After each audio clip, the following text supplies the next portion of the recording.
जय गुरुदेव. गुरु अनेक कळेची असती, तरी त्याशी गुरु म्हणती. परी जे ज्ञान कळा जाणती, तेची सद्गुरु जाणावे. गुरु अनेक कलेचे असतात. त्यातही शास्त्राने 8 प्रकारचे गुरु सांगितलेले आहेत. पहिले गुरु आहेत बोधक गुरु. दुसरे गुरु आहेत काम्य गुरु. तिसरे गुरु आहेत सूचक गुरु. चौथे गुरु आहेत पाचक गुरु. आणि 5वे गुरु आहेत निषिद्ध गुरु. 6वे गुरु आहेत कारक गुरु. आणि 7वे गुरु विहित गुरु.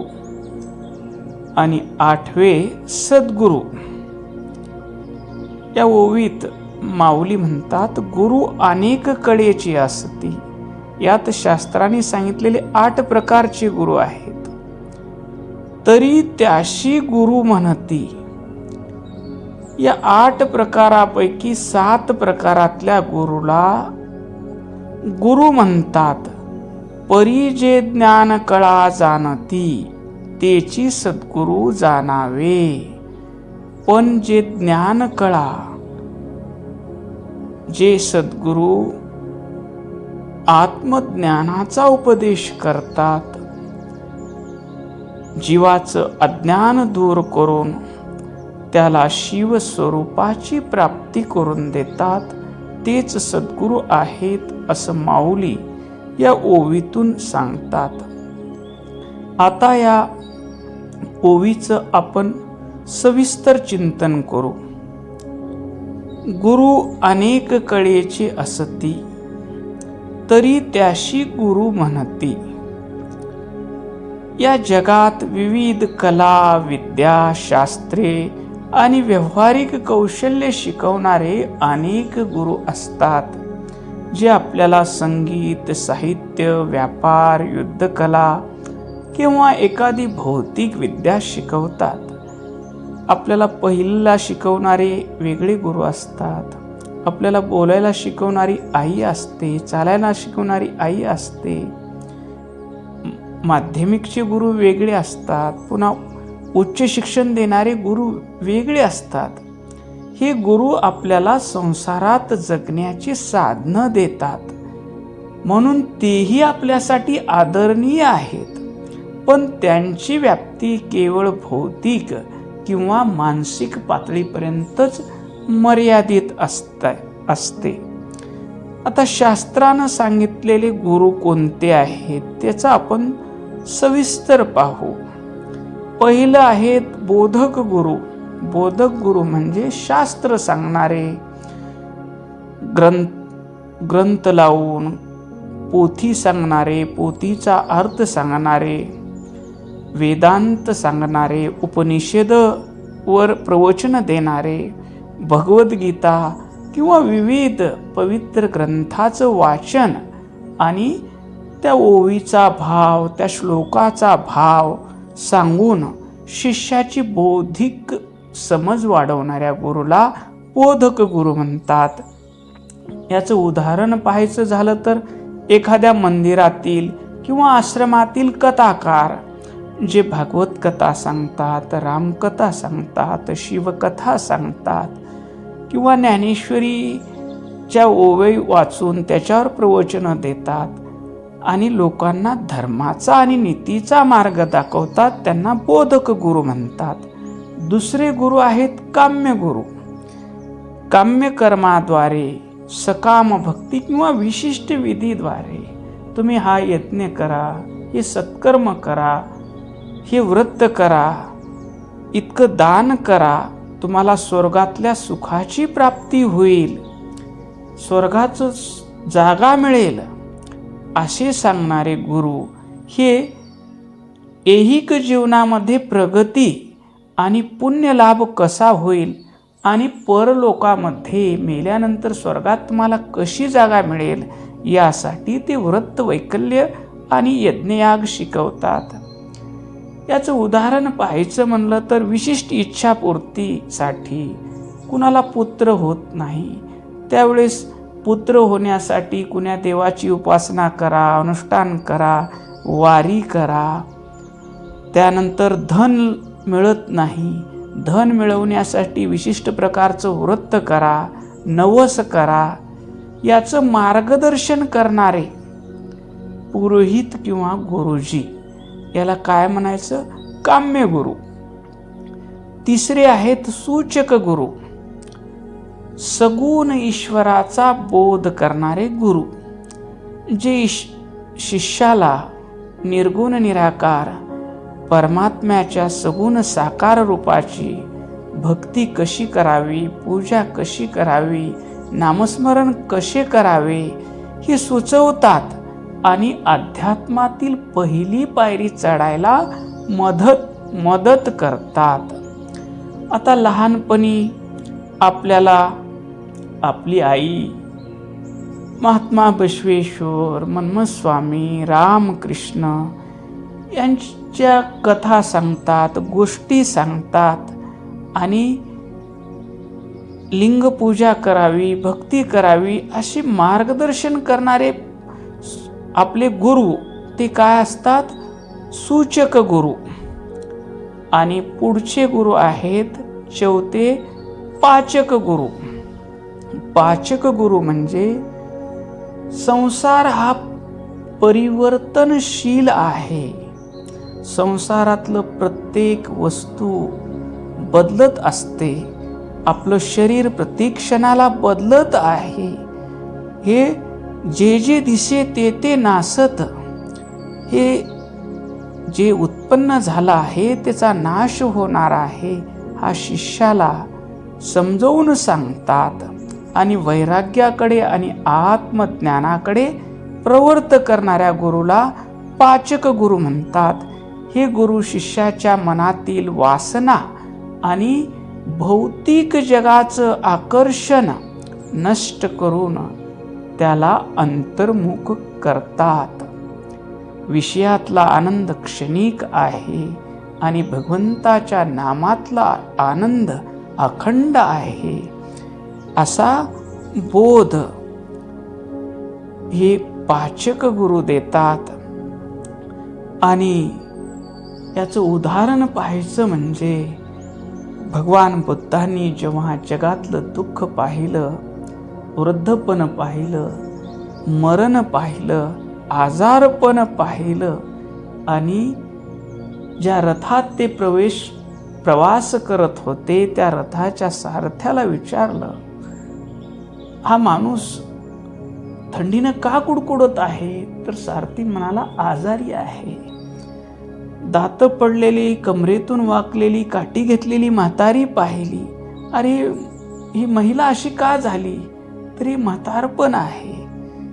मग हे म्हातारपण मलाही येईल का? हो, तुम्हालाही येईल. मग मी राजा असून काय उपयोग? आणि पुढं रथ जातो तेव्हा ते पाहतात की एक प्रेत यात्रा चाललेली आहे. तो राजकुमार विचारतो, हे काय? सारथ्यानं सांगितलं, हा मृत्यू झाल्यानंतर या माणसाचा देह नेऊन पुरतात किंवा याला जाळतात. मग मी राजा असून मरणार का? त्यावेळेस त्या सारथ्यानं सांगितलं की जो जन्माला आहे तेव्हा त्याला मारावंच लागतं. आणि हे सगळं पाहून आणि ऐकून त्यांच्या मनात जे वैराग्य आलं, तसे वैराग्य सामान्य माणसाच्या मनात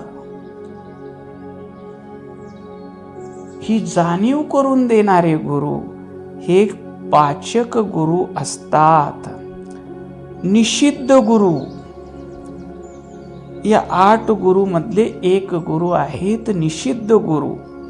स्वार्थी हेतून जारण मरण, जादू टोना, शूद्र शक्तीची साधना, दुसऱ्याचे अहित करणे, वशीकरण करणे सारखी निषिद्ध कृत्य ज्याच्यापासून दुसऱ्याची हानी होईल, अशा मार्गाला नेणाऱ्या गुरुला काय म्हटलंय? निषिद्ध गुरु. अध्यात्मात या मार्गाला अधोगतीचा मार्ग मानले जाते.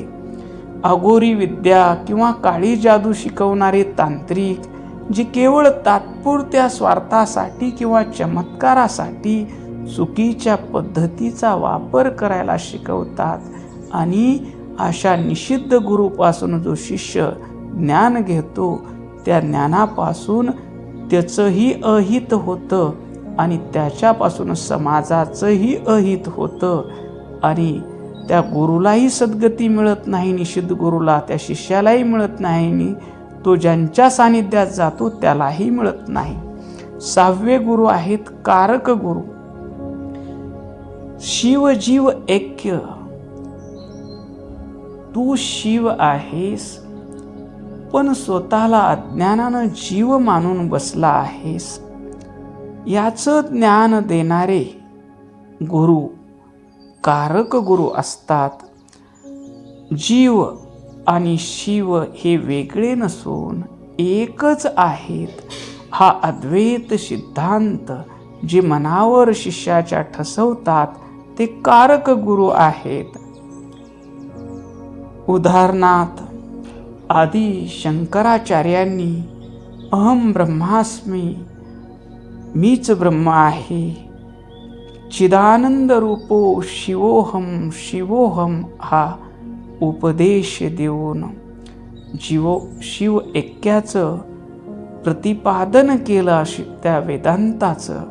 आणि भगवत्पाद रेणुकाचार्यांनी आत्मशक्ती विकासेन शिवो विश्वात्मन स्थिता हा आत्मशक्तीच्या विकासानं तूच विश्वरूप झाला आहेस हा शिष्याला बोध दिला. तू आणि हे विश्व वेगळं नाही हे जे सांगतात त्यांना कारक गुरु असं म्हणतात. 7वे गुरु आहेत विहित गुरु. नित्य ज्ञान देणारे गुरु जे शिष्याला संभ्रमातून आणि संशयातून बाहेर काढतात, त्यांच्या शंका कुशंकाचे निरसन करतात आणि त्याला नेहमी योग्य आणि अथांग ज्ञानाच्या मार्गावर स्थिर ठेवतात. त्या गुरुला विहित गुरु म्हणतात. याचं उदाहरण म्हणजे महाभारताच्या युद्धभूमीमध्ये अर्जुन जेव्हा संभ्रमात पडला होता, हे सर्व काका मामा मामाची मुले चुलत भाऊ आणि गुरु यांच्यासोबत मी युद्ध कसं करू, मी युद्ध करू का युद्ध सोडून जाऊ अशा संभ्रमात पडला होता. तेव्हा त्याला सत्य काय असत्य काय, नित्य काय अनित्य काय याचं ज्ञान देणारे भगवान श्रीकृष्ण हे विहित गुरुचं उत्तम उदाहरण आहे. 8वे गुरु आहेत सद्गुरू. सद्गुरू ज्ञानकलेच्या उपदेशानं शिष्याला सद्गुरू प्रथम इष्टलिंग दीक्षा देतात. त्याचा देहावर इष्टलिंग भगवान शिव आपल्या आत्म्याचं प्रतीक अंगुष्ठ मात्र इष्टलिंग बांधतात आणि त्याचं देह देवालय करतात. इष्टलिंगाची दीक्षा देऊन त्याला सदाचार शिकवतात. हा सदाचार करणारा शिवभक्त त्याचं आचरण शुद्ध होतं. पुढं त्याच्या मनाची चंचलता घालण्यासाठी सद्गुरू मंत्र दीक्षा देतात आणि मंत्राचा जप करून हा शिष्याचं मन स्थिर होतं. त्याची संकल्प विकल्प थांबतात आणि अशा साधकाला सद्गुरू वेदा दीक्षा देतात आणि त्याला उपदेश करतात. तूच शिव आहेस, ज्या इष्टलिंगाची पूजा तू करत आहेस तो लिंग तूच आहेस, विश्वव्यापक परमात्मा तूच आहेस असा उपदेश करून या ज्ञानकलेच्या उपदेशानं इष्ट प्राण आणि भावलिंगात समरस करणारे सद्गुरू असतात. हा गुरुचा सर्वोच्च प्रकार आहे. वीरशैव सिद्धांतामध्ये इष्टलिंग आपण तळहातावर ज्याची पूजा करतो तो इष्टलिंग आणि प्राणलिंग प्रत्येक श्वासाला ईश्वराची आठवण ठेवतो. प्रत्येक श्वास शिव शिव जप करत आहे या भावनेनं जो प्राणलिंगाची पूजा करतो आणि सर्व करता करविता या देहाला चालवणारा बोलवणारा हा चैतन्य स्वरूप महालिंग आहे. ही भावमय पूजा इष्टलिंग प्राणलिंग भावलिंग अशी संकल्पना आहे. सद्गुरुनाथ केवळ शाब्दिक ज्ञान देत नाहीत, तर शिष्याच्या अंतकरणात आणि प्राणात थेट शिवाचा साक्षात्कार घडून आणतात. ते शिष्याला पूर्णपणे परमात्म्याशी समरस करून टाकतात. त्यानंतर शिष्य आणि गुरु एक रूप होतात. भक्त आणि देव एक रूप होतात. साधक प्रथम इष्टलिंगातच देवाला पाहतो, पण सद्गुरूनं वेदादीक्षा दिल्यानंतर जसं नामदेवाला विठ्ठलाच्या मूर्तीमध्येच देव दिसायचा, पण सद्गुरू विश्वोबा खेचर यांनी चराचरात परमात्मा भरलेला आहे हे ज्ञान दिलं, म्हणून ते सद्गुरू होत. थोडक्यात सांगायचं झालं तर आधीचे 7 गुरु हे वेगवेगळ्या टप्प्यावर बुद्धीला, मनाला किंवा कर्माला दिशा देतात. ज्यात या 7 मधला एक गुरु निषिद्ध गुरु त्याज्य आहे. मग 6च गुरु आपल्या बुद्धीला, मनाला, कर्माला भगवंताच्या दिशेने नेतात.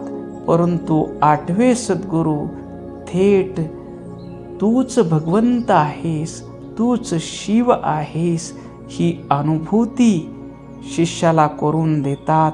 म्हणून गुरुदेवो महादेवो गुरुदेवो सदाशिव गुरुदेवात परम नास्ति तस्मै श्री गुरुवे नमः म्हणतात. गुरुदेव महादेव आहेत, गुरुच सदाशिव आहेत. गुरुपेक्षा मोठा कोणताही देव नाही. म्हणून सद्गुरुनाथाला संत नमस्कार करतात. असं सद्गुरुच नाथाचं महात्म्य संत शिरोमणी मन्मथ माऊली या ओवीतून सांगतात. ओम शांती शांती शांती.